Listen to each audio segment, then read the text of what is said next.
자, 그러면은 다음 소식인데 아, 이거 진짜 마지막 소식인데 열받는 소식이죠. 갑자기 어제부터인가 이번 주에 국가 부채가 GDP를 넘었다. 뭐 이런 류의 기사가 엄청나게 쏟아졌어요. 그래서 야, 선거 막바지에 진짜 이런 예. 걸. 선거 전날 이걸 막 터트리는 거야. 계속 이걸 터뜨리더라고요. 어저께 윤석열이 뭐 청와대 관계인들 관련된 뭐 검찰 관련해서 조사한다 뭐 이런 얘기 흘러나가 갖고 박범계 장관 이런 씨 왜 검찰 비밀은 다 도중동에서 질질 그렇지. 이게 조사해야 되겠어 뭐 이러고 나올 정도로 이 시국에 이런 거 하잖아요. 그 공무원 형님이 그 대통령 고발한다는 건 안 하고 그냥 지나가더라. 뻔뻔해서 그랬나? 뻔뻔하지 못해서 그랬나? 예. 아무튼 지금 쏟아지는 국가 부채에 대한 이 기사를 통해 가지고 뭔가 선거에 영향을 주는 거짓말들이 돌아다니고 있는데 요거를 한번 제대로 파봐야 될 것 같습니다. 이게 오늘 한국일보 일면에도 났는데 이게 뭐냐면 제목만 말씀드릴게요. 코로나 돈 풀기에 나라 곳간 텅텅 국가 부채 2,000조 육박. 이게 보면은 뭐 2020 회계연도 국가 결산을 했는데 부채가 1,985조로 1년 만에 241조가 증가했다. GDP를 처음으로 넘어서게 됐다. 이거는 1년간 국가 수입과 지출을 모두 더한 관리 재정 수지도 발생주의 회계를 도입한 2011년 이후 최대 수준이 112조 원의 적자다. 이러면서 뭐 나라 빚, 국가 채무도 올해 1,000조 육박한다. 뭐 이러면서 뭐 그냥 기사 대충만 읽어도 나라 망했네. 이거 코로나 때문에 뭐 지원금 주고 하는데 나라 망했네? 라고 생각이 드는 그런 기사예요. 근데 이런 기사가 한국일보 일면만에만 있는 게 아니라 온 동네 신문에 그리고 인터넷에 도배가 돼 있어요, 지금. 일본은 천조적자. 매년이에요. 네. 미국은 올해 1,700조 적자. 네.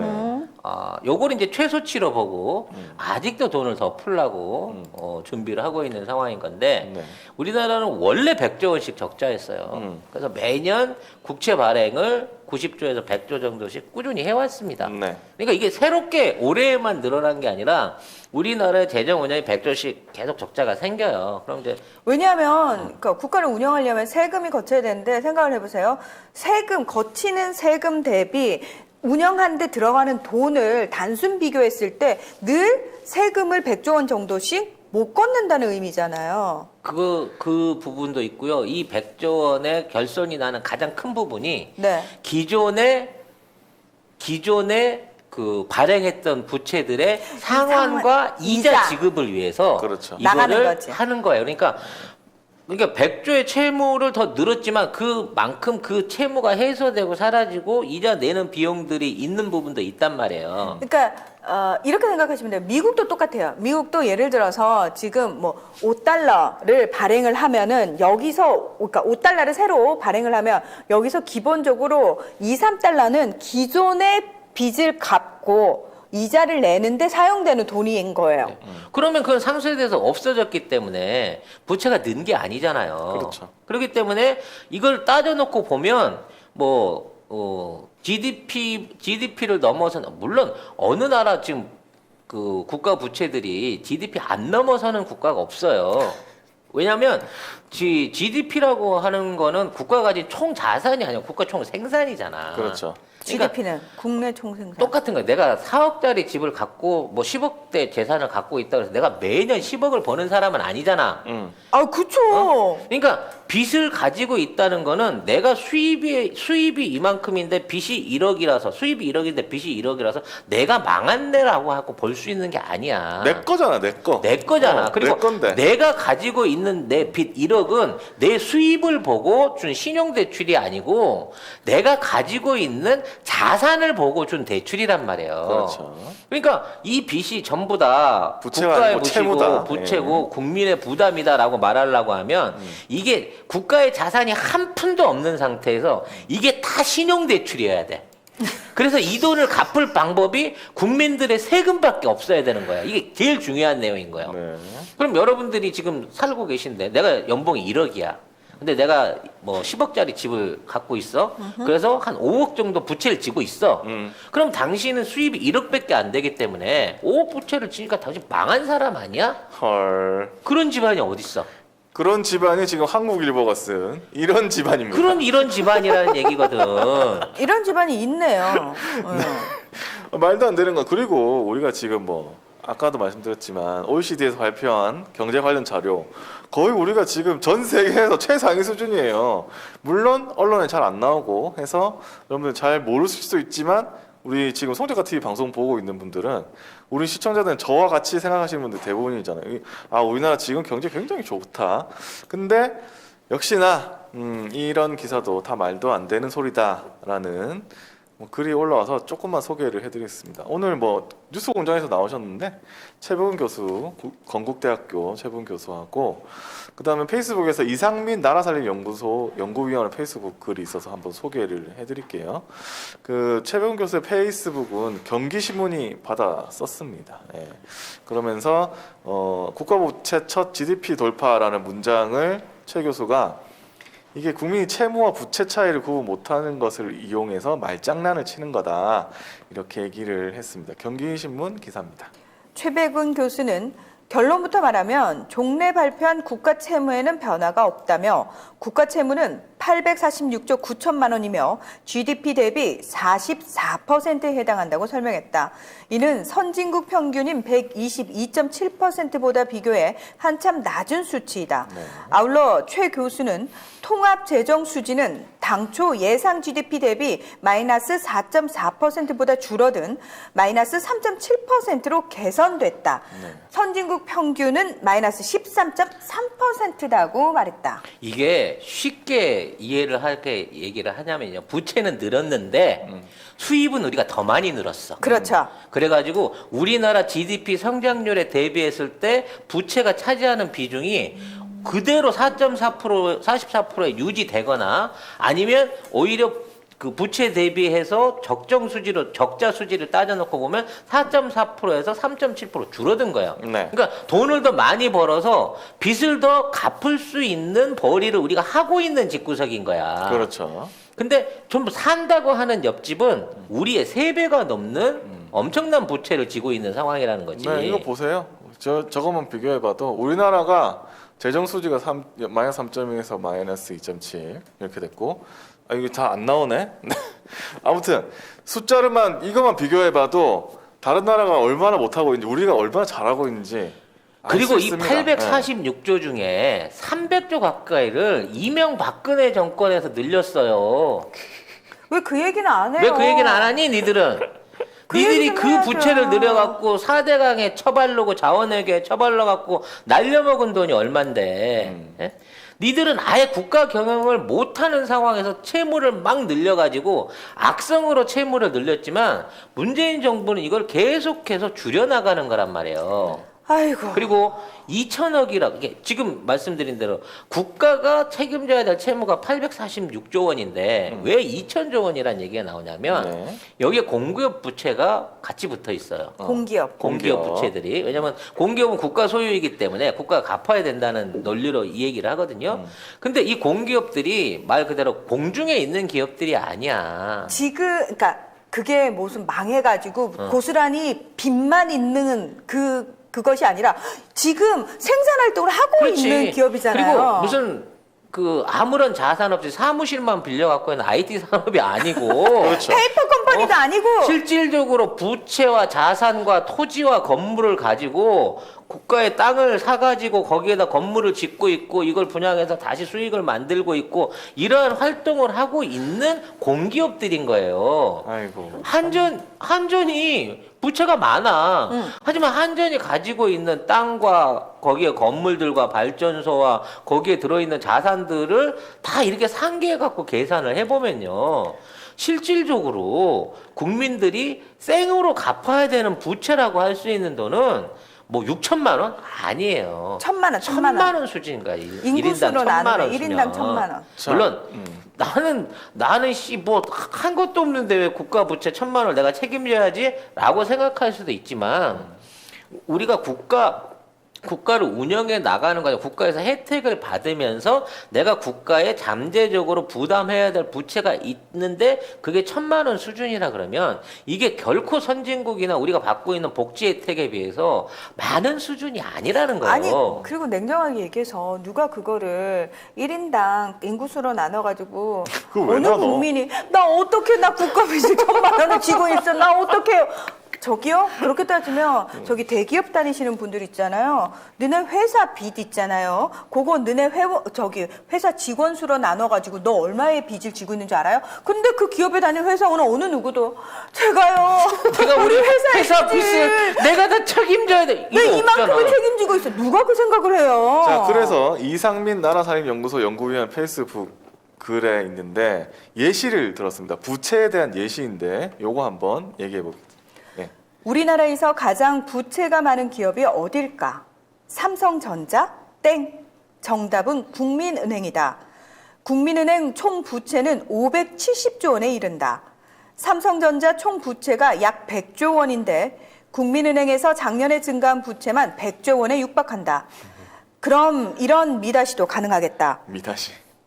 국민은행 부채 GDP의 30%, 국민은행 직원 1인당 부채 210억 원. 자, 뱅크런만이 정답일까? 만약 모든 언론 제목이 이렇게 도배된다면 진짜로 뱅크런이 일어나지 않을까? 이런 식의 기사는 자기 실현적 기능을 갖고 있기에 국민은행은 망할 수밖에 없다. 그런데 국민은행 부채는 걱정할 필요 없다. 예수 부채만 340조 원이 넘는다. 이게 뭐냐면 예금이 340조 원이라는 거예요. 네. 예수 부채란 우리가 돈을 맡기면 국민은행이 인식해야 하는 부채 계정이다. 그러니까 상식적으로도 우리가 맡긴 돈은 언젠가는 내주어야 하니 국민은행 입장에선 부채다. 그러니까 다시 말해서 시중은행 중에 사람들이 국민은행에 제일 돈을 많이 맡기는만요. 예. 결국 국민은행의 재무 건전성은 부채 전체 규모만으로 알 수 없다. 대응되는 자산도 같이 봐야 한다. 대출 채권 규모가 380조 원에 달하니 안심해도 된다. 그러니까요, 여러분들 개인적으로 순수하게 그 책임져야 될 부채가 1,000만 원이라 말씀을 드렸잖아요. 어머 어떡해요. 국민은행 직원은 210억 원이래요. 근데 어우, 야. 근데 뭐야, 이게. 2천억이 이 국가 부채라고 따지면 공기업 부채까지 국가 네. 부채라고 따지면 여러분은 빚은 1,000만 원이 있는데 여러분 한 사람 앞에 국가 말하자면 공기업 안에서 받아야 될 분리로 나눠서 받아야 될 자산도 4,810만 원이 있는 거예요. 그렇지. 자산이 있는 거죠. 자산이 있는 거예요. 그러니까 내가 공기업 부채 포함해서 1,000만 원을 국가 부채 2천억을 내가 책임져야 되라고 생각하는 순간 4,800만 원 부동산이 됐든 건물이 됐든 지분이 있어. 여러분한테 있는 거예요. 그러니까 여러분이 그 부채를 책임지다가 망할 거라고 하는 생각을 가지면 안 돼. 그러면 차라리 그 1,000만 원을 제가 드릴 테니까 4,800만 원을 에 대한 남기세요. 권리를 남겨. 저한테 저기요, 남기세요. 기레기 분들 1,000만 원 제가 떠안겠습니다. 아니, 4,800만 그러니까. 원에 대한 권한은 저한테 주십시오. 이런 문제를 가지고 어떻게 뭐 코로나 때문에 뭐 재정 정책을 잘못 써서 곳간이 텅텅 이런 쓰레기 같은 기사를 일면에 올릴 수가 있냐고. 진짜 왜? 야 저기 기사 쓰고 있는 너네 회사 빚 없는 줄 알아? 그 빚을 다 나누잖아. 기레기 네가 책임져야 되는 빚은 우린 1,000만 원이지. 야 너는 수천만 원이더라. 빨리 아이고. 회사를 그만두든지. 야 진짜 그러니까 지금 국민은행에 대해서 이 난리가 나는 언론, 이 난리가 난다 이렇게 말하는 언론 없잖아요. 마찬가지입니다. 그리고 그러니까 큰일 났네요. 국민은행 직원들 다 빨리 퇴사해야 돼요. 그러니까 안 그러면 근데 210억 원을 떠안게 생겼어요. 이렇게 치면 국민은행 돈을 많이 넣으면 넣을수록 우리는 더 망하는 거야 국민은행은. 그렇지. 왜 부채가 더 많아지니까. 송작가 TV는요? 네, 우리는 송작가 TV는 송작가 TV의 부채는 전적으로 저기 있는 송 대표가 다 안고 있기 때문에 네, 갑자기? 네, 저희는 멀쩡하게 빠져나갈 수 있기 때문에 여러분이 걱정 안 하셔도 됩니다. 자 그리고 마찬가지로 아버님도 빠져나가시나요? 그럼요. 네. 무슨 말씀? 저는 그냥 CEO예요. 경영자일 뿐이고요. 대표님! 이 얘기를 오늘 처음 해주는군요. 어머, 어떡해. 자, 마찬가지로 공무원이나 지금 방금 아들이 네. 깊은 한숨과 함께 네. 끝을 어떡하죠? C로 했어요. C로. 네. 네. 어우, 예. 공무원이나 군인이 공무원 연금이나 군인연금에 돈을 넣잖아요. 그러면 연금 충당 부채가 또 발생을 합니다. 그러니까 또 국가는 그 공무원 연금을 받으면 부채가 생기는데 그러면 또 가난해 그 또 없어진다는 소리잖아. 그러면 그러니까 부채가 늘면 늘수록 이게 뭐 어떻게 왜 이런 설명을 하는 거지 얘들은 진짜? 그래서 일단 제일 중요한 건 그거야. 우리는 너무 재정 건전성이 좋은 데다가 네. 전 세계 맞아. 어느 나라도 못한 흑자 경영을 하고 있어요. 그렇죠. 그렇기 때문에 우리가 지금 늘어간다고 하는 부채들이 겉으로 보기에 야 채권을 100억이나 받는 야 그중에 80억은 아니 60억은 빚 갚았고 40억은 이자 줬잖아. 그 비용으로 까진 거 아니야. 근데 우리가 지금 수입해가지고 내년에 더 걷어들일 세수가 이만큼 더 늘잖아. 그렇죠. 어? 그렇죠. 그렇기 그렇죠. 때문에 우리는 전체적으로 쥐고 있는 자산 대비 관련된 부채 비율은 여전히 그 수준을 유지하면서 이게 조금씩 떨어져 가고 있는 단계이기 때문에 세상에 이런 우량한 집구석이 없어요. 제가 이제 철없던 시절, 이렇게 제가 뭘 모르던 시절에 대학교 때 이제 한참 위에 선배님이 이제 결혼을 한다고 하는데, 그러니까 남편분의 집안이 되게 지역에서 부자래요. 근데 망한 부자래요. 망한 부자? 그래서 망한 부자예요. 그랬더니 엄청 거의 재벌급이었는데 이제 다 망해가지고 지금 그냥 큰 식당만 하고 있다 이렇게 얘기를 하는데, 근데 빚이 엄청나 이렇게 얘기를 하는 거예요. 그래서 빚이 얼마나 그때 수십억이 뭐 다는 잘 모르겠는데 수십억이에요. 그래서 언니 그런데 시집 가면 어떡해요? 제가 되게 걱정을 했어요. 그랬더니 괜찮아. 있던 자산 그냥 부모님 많이 돌아가시면은 그거 다 팔아서 그 빚 딱 갚으면 돼 이러는 거예요. 그래서 제가 무슨 얘기를 했냐면, 아니 그러면 지금 팔아서 그 빚을 갚고 빚을 없애면 되잖아요 라고 얘기를 했어요. 그랬더니 언니가 희정아 잘 생각해봐.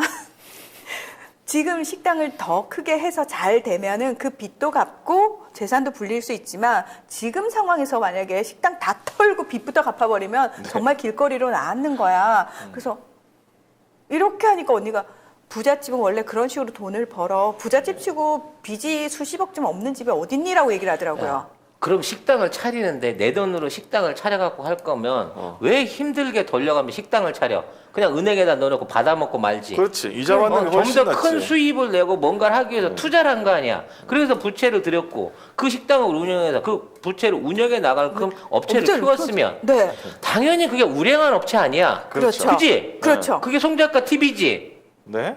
네? 왜 답을 안 해? 뭐라고요? 아니, 이거- 어쨌든 이 사람들이 안 걸려드네? 저기서 아무튼. 송작가 TV 유튜브는 제가 정말 단언코 말씀드리는데 정말 우량한 곳 맞습니다. 네. 근데 이분이 자꾸 송작가 TV 외에서 이상한 짓을 하셔서 그렇지 여기 자체는 아무 문제 없습니다. 자 그리고 이상민 위원이 1인당 부채라는 개념에 대해서도 한마디를 했어요. 요거 한번 보시죠.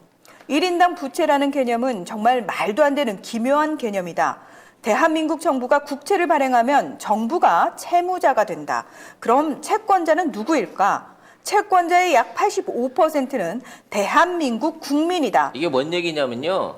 대한민국 국민들이 은행이나 채권 그렇죠. 시장을 통해서 채권을- 국가가 발행한 부채를 사줘요. 그렇죠. 그리고 15%는 외국인이 사가요. 그렇죠. 네? 네.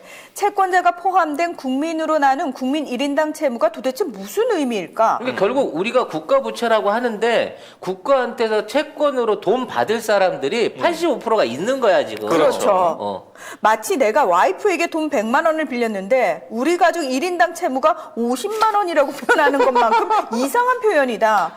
나는 비록 100만 원의 채무는 있으나 우리 가족 재정은 건전하다. 그렇죠. 특히 우리 와이프의 채권 추심 능력은 탁월하니 돈을 떼일 염려도 없다.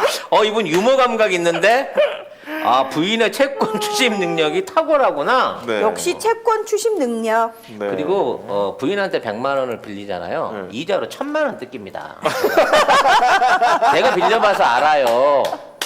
원금을 안 갚으면서 이자와 뭐 온갖 저기로 해가지고 말씀이세요? 뭐 선물 강요 뭐 이런 걸로 해갖고요 원금의 10배를 뜯어가요. 세상에. 근데 우린 이자만 물면 되잖아. 네. 우리나라 국채는. 그렇죠. 아유, 아무튼 이 1인당 부채라는 개념 자체도 이 엉망진창이다. 우리나라 언론의 난대로 거지 겉대로 들으면 안 된다. 네, 이 얘기를 하고 계십니다. 네. 진짜. 그리고 이제 영국 키키 제품들을 본격적으로 광고하고 있습니다.